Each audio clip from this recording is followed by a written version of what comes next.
ମୁଁ ଆଜି ଆପଣଙ୍କୁ ଏମିତି ଏକ ମନ୍ଦିର ଦେଖେଇବି ଯେଉଁ ମନ୍ଦିରରେ ପୂଜାରୀ ବ୍ରାହ୍ମଣ ନୁହନ୍ତି। ସେ ମନ୍ଦିରର ପୂଜାରୀ ବିଧବା ସ୍ତ୍ରୀ ଲୋକ ବ୍ରାହ୍ମଣ ଜାତିର ନୁହନ୍ତି। ସେ ଅନ୍ୟ ଜାତିରେ ପୂଜାରଣୀ ସେ ଅଟନ୍ତି। ସେ ହେଉଛନ୍ତି ମାଝି ଜାତିରେ ପୂଜାରିଣୀ। ମୁଁ ଆପଣଙ୍କୁ ଆଜି ଦେଖାଉଛି ମା ଧାମରାଇଙ୍କ ଧର୍ମପୀଠ। ହ୍ୟାଲୋ ଗାଇଜ୍, ମୁଁ ସଞ୍ଜୟ, ୟୁଟ୍ୟୁବ୍ ବାଲା ଆଡ଼ଭାଇଜର୍ ଧାମରା। ଆପଣଙ୍କୁ ଆଜି ମା ଧାମରାଇଙ୍କ ଧର୍ମପୀଠ ଦେଖାଉଛି। ଦେଖନ୍ତୁ, ଇଏ ହେଉଛି ମା ଧାମରାଇଙ୍କ ଧର୍ମପୀଠ।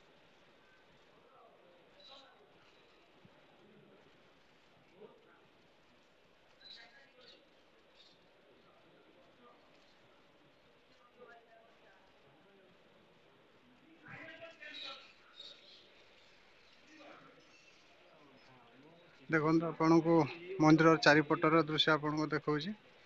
ଏହା ହେଉଛି ମା ଧାମରାଇଙ୍କ ଧର୍ମପୀଠ, ଯାହାକି ଧାମରାରେ ଅବସ୍ଥିତ। ପୂର୍ବ ବଙ୍ଗୋପସାଗରରେ ପୂର୍ବ କୂଳରେ ସମୁଦ୍ର କୂଳରେ କି ଏହା ଅବସ୍ଥିତ। ଏହା ବହୁ ପୁରୁଣା ମନ୍ଦିର। ମନ୍ଦିରର ଚତୁଃପାର୍ଶ୍ୱ ଆପଣଙ୍କୁ ଦେଖାଉଛି। ଆପଣ ସ୍ପଷ୍ଟ ଦେଖିପାରୁଥିବେ ମନ୍ଦିରର ଚାରିପଟେ ମା ଧାମରାଇଙ୍କ ଧର୍ମପୀଠ।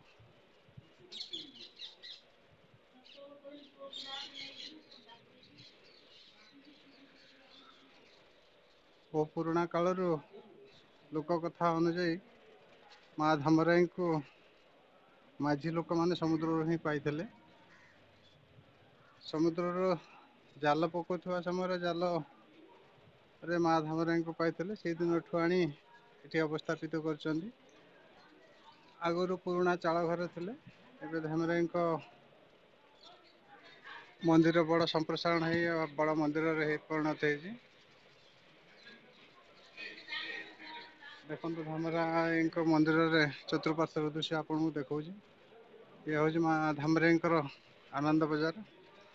ଆନନ୍ଦ ବଜାରରେ ବି ଅନ୍ନ ବି ଲୋକ ଖାଉଛନ୍ତି। ଦେଖିବା ଆନନ୍ଦ ବଜାରର ଦୃଶ୍ୟ। ଦେଖନ୍ତୁ, ମା ଧାମରାଇଙ୍କର ଆନନ୍ଦ ବଜାର, ଆନନ୍ଦ ବଜାରର ଦୃଶ୍ୟ।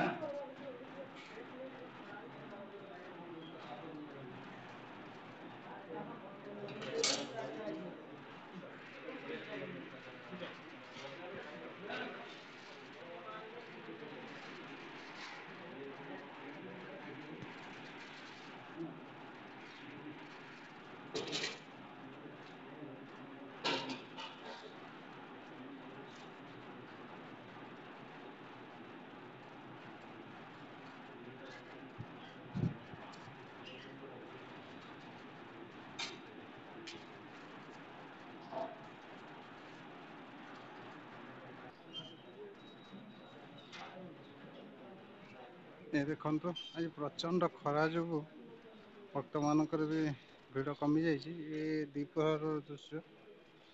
ମନ୍ଦିରରେ ବି ପହଡ଼ ପଡ଼ିସାରିଛି। ମନ୍ଦିରଟି ସମ୍ପୂର୍ଣ୍ଣ ଭାବେ ଦେଖନ୍ତୁ।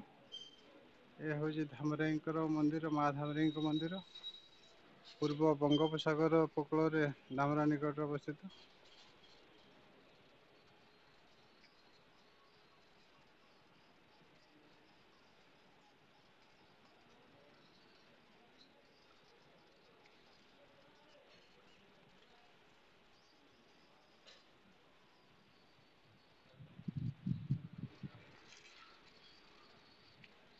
ମନ୍ଦିରର ସମ୍ପୂର୍ଣ୍ଣ ଚାରିପଟ ଆପଣଙ୍କୁ ମୋତେ ବୁଲି ଦେଖେଇଲି। ଆନନ୍ଦ ବଜାରର ଦୃଶ୍ୟ।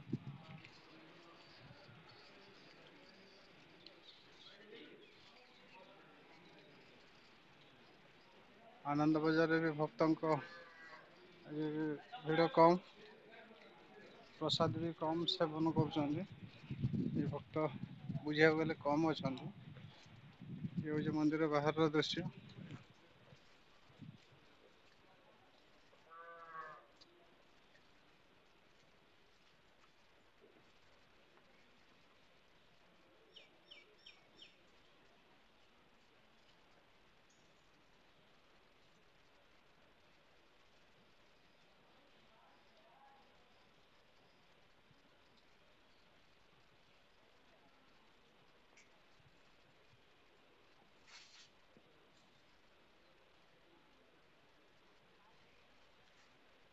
ଧାମରୀଙ୍କ ଭୋଗ ମଣ୍ଡପ।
ଏହା ହେଉଛି ଉତ୍ତର ପଟ ଦ୍ୱାର। ଉତ୍ତର ପଟରୁ ଆପଣଙ୍କ ଦେଖିପାରୁଥିବେ ମା ଧାମରୀଙ୍କ ମନ୍ଦିର ସ୍ପଷ୍ଟ ଭାବେ। ମନ୍ଦିର ଚତୁଃପାର୍ଶ୍ୱ ଆପଣଙ୍କୁ ତ ବୁଲେଇ ଦେଖେଇଲି।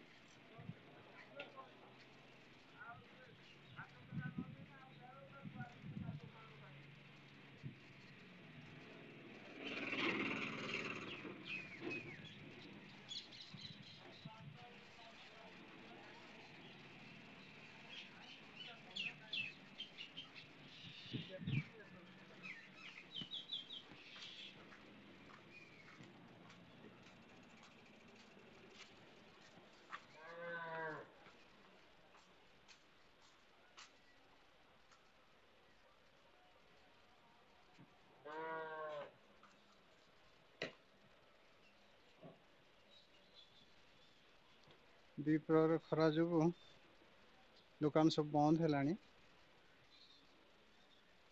ଆଜି ପ୍ରଚଣ୍ଡ ଖରା ଯୋଗୁଁ ଭକ୍ତଙ୍କ ଭିଡ଼ ବି କମ୍ ଅଛି। ଏପଟେ ଦେଖନ୍ତୁ ଇଏ ହେଉଛି ଦକ୍ଷିଣ ପାର୍ଶ୍ୱ ଦ୍ୱାର। ଆଗକୁ ତ ଗଲେ ସେପଟେ ସମୁଦ୍ର ପଡ଼ିବ। ପାଖାପାଖି ବୁଝିବାକୁ ଗଲେ ସମୁଦ୍ର କୂଳରେ ହିଁ ଅବସ୍ଥିତ ମା ଧାମରାଇଙ୍କ ମନ୍ଦିର।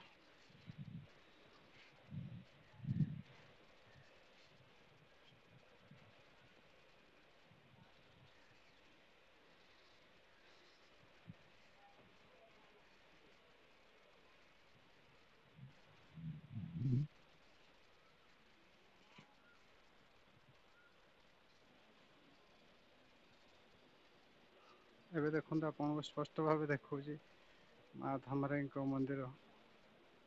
ସ୍ପଷ୍ଟ ଭାବେ ଦେଖିପାରୁଥିବେ। ଟିକେ ଉପରକୁ ଉଠି ଭିଡ଼ିଓ ରେକର୍ଡ଼ିଂ କରୁଛି।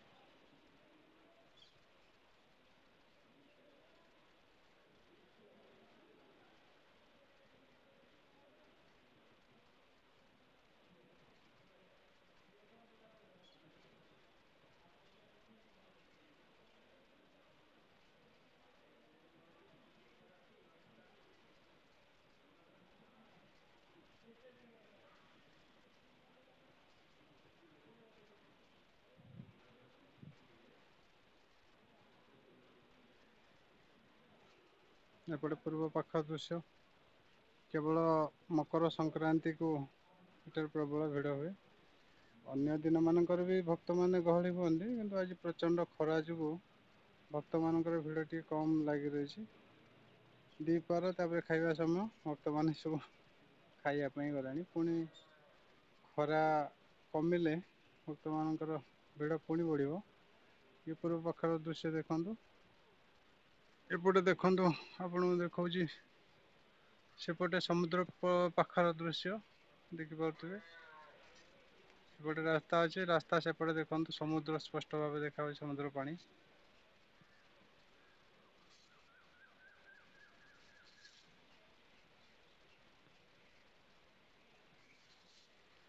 ଟିକେ ଭିଡ଼ିଓ ଟିକେ ଜୁମ୍ କରିଦେଉଛି ଆପଣ ଦେଖିପାରିବେ।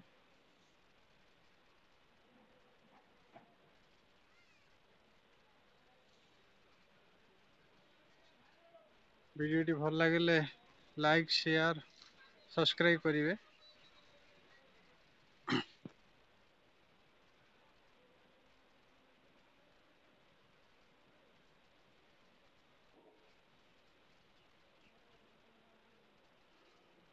ଏହା ହେଉଛି ମା ଧାମରାଇଙ୍କ ଧର୍ମପୀଠ, ଯାହାକି ଧାମରା ଠାରେ ଅବସ୍ଥିତ।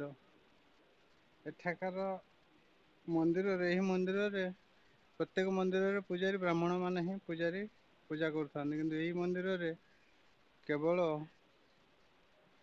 ମାଝି ଜାତିର ସ୍ତ୍ରୀ ଲୋକମାନେ, ପୁଣି ବିଧବା ସ୍ତ୍ରୀ ଲୋକମାନେ ହିଁ ଏ ମନ୍ଦିରରେ ପୂଜାରିଣୀ କାମ କରୁଥାନ୍ତି। ଏ ମନ୍ଦିର ଏକ ନିଆରା ମନ୍ଦିର।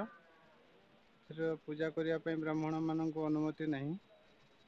ଏଠି କେବଳ ହିଁ ମାଝି ଜାତିର ବିଧବା ସ୍ତ୍ରୀ ଲୋକମାନେ ପୂଜା କରିପାରିବେ ଏହି ମନ୍ଦିର।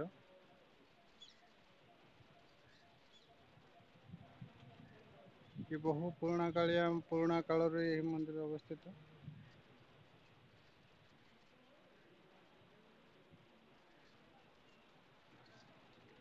ଆଉ ଥରେ ସ୍ପଷ୍ଟ ଆପଣଙ୍କୁ ଦେଖାଉଛି ମନ୍ଦିରର ଦୃଶ୍ୟ। ସ୍ପଷ୍ଟ ଦେଖନ୍ତୁ। ଏହା ହେଉଛି ମନ୍ଦିରର ସାମ୍ନା ପଟ ଦ୍ୱାର, ଯାହାକି ପୂର୍ବ ପଟ ଦ୍ୱାର।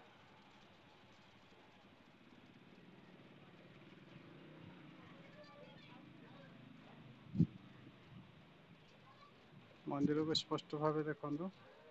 ମା ଧାମରାଇଙ୍କ ଧର୍ମପୀଠ, ଯାହାକି ଧାମରା ବନ୍ଦର ଯେଉଁ କହୁଛନ୍ତି, ବଙ୍ଗୋପସାଗର ଉପକୂଳରେ ଅବସ୍ଥିତ।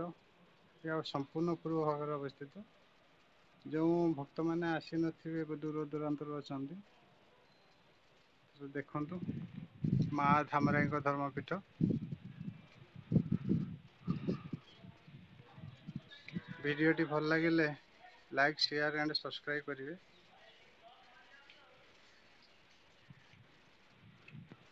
ମା ଧାମରାଇଙ୍କ ଧର୍ମପୀଠ। ବର୍ତ୍ତମାନ ଖରାରେ ଭିତରେ ବସିଛନ୍ତି। ମାଙ୍କର ପହଡ଼ ବି ପଡ଼ି ସାରିଛି। ଏପଟେ ଦେଖନ୍ତୁ ଆନନ୍ଦ ବଜାର।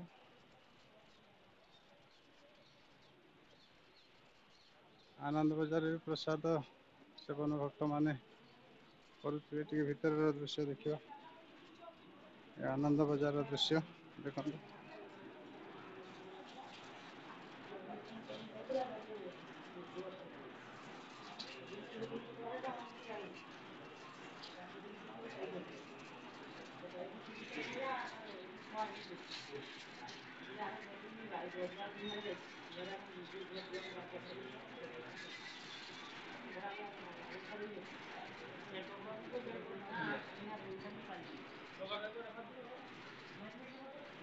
ଆନନ୍ଦ ବଜାରର ଦୃଶ୍ୟ ଦେଖିପାରିଲେ, ଭକ୍ତମାନେ ପ୍ରସାଦ ସେବନ କରୁଛନ୍ତି। ଏପଟେ ମନ୍ଦିରର ଦୃଶ୍ୟ ଦେଖନ୍ତୁ। ବହୁତ ପାଖରୁ ଆପଣଙ୍କୁ ଦେଖଉଛି। ମନ୍ଦିରର ଧ୍ୱଜା ଫର ଫର ହେଇ ଉଡୁଛି। ପ୍ରବଳ ଖରା ଆପଣ ଦେଖିପାରୁଥିବେ।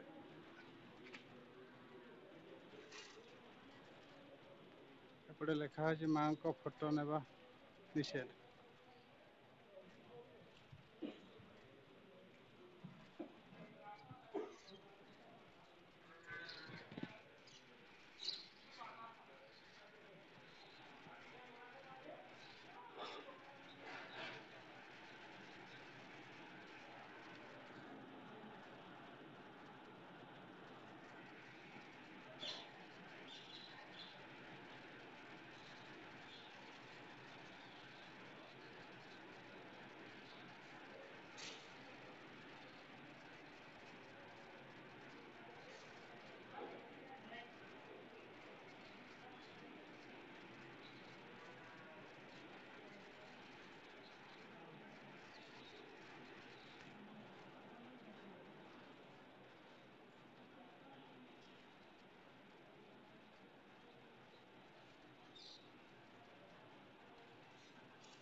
ମନ୍ଦିରର ଭିତର ପଟର ଦୃଶ୍ୟ ତ ଦେଖିଲେ ଆପଣଙ୍କୁ, ମନ୍ଦିରର ବାହାର ପଟର ପୂର୍ବ ପଟ ଦ୍ୱାରର ଦୃଶ୍ୟ। ଏତିକିର ମୋ ଭିଡ଼ିଓଟିକୁ ଶେଷ କରୁଛି ଦର୍ଶକ ବନ୍ଧୁ। ଭିଡ଼ିଓଟି ଭଲ ଲାଗିଲେ ଲାଇକ୍, ସେୟାର ଆଣ୍ଡ ସବସ୍କ୍ରାଇବ୍ କରିବେ, ଭୁଲିବେ ନାହିଁ।